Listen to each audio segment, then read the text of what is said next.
Good day, ma'am. I am Jumel M. Ceballos, and today's video, I'm going to answer the questions in Activity 10 about the Philippine independence. So, first question. Why do we need to become independent from others? So, from my own angle of vision, to be independent from others is important because it's all about finding democracy. As we are colonized before, Filipinos really fight for the freedom that they really hope for. And it's our pleasure to establish our own leader, our own rules, and to govern every Filipinos effectively.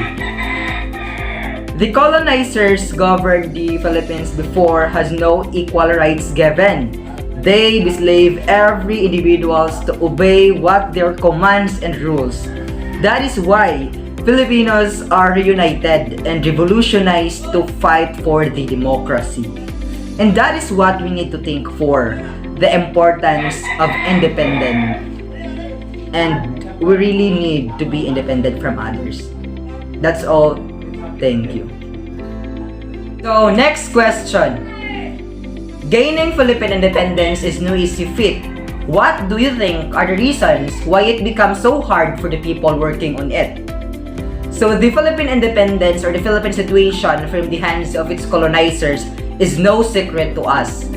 Before the declaration of Philippine independence, there was a Philippine Revolution until the independence against Spain, which turned into a war, and also the independence from the United States later on. So the Philippine independence is no easy feat to attain.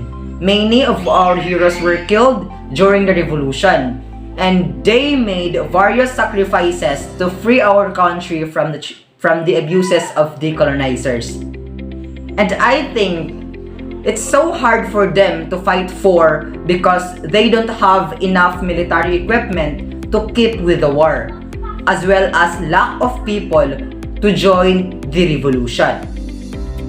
That's why gaining Philippine independence takes a long time to plan for. But there were also a significant individuals who continued the fight, and they sacrificed their lives in order to achieve the aims or the goals of every Filipinos, which is to be independent from others. And their contribution made us what we are today. And that's all. Thank you. So, last question.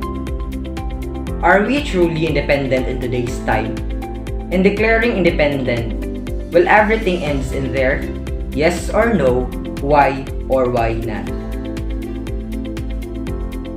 So independence, we're now given since we are already free from the colonizers.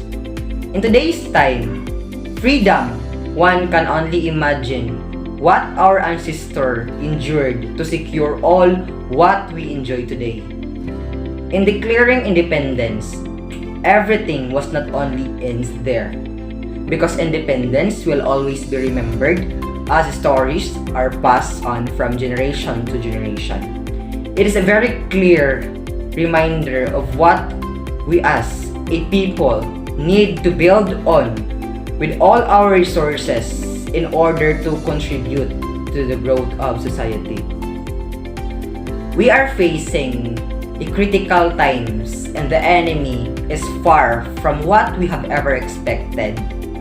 If we have been pushing before, we must push even harder while making sure that no one will get left behind. Nation building and servant leaders are the key to achieve more independence and more success. That's all, and thank you very much.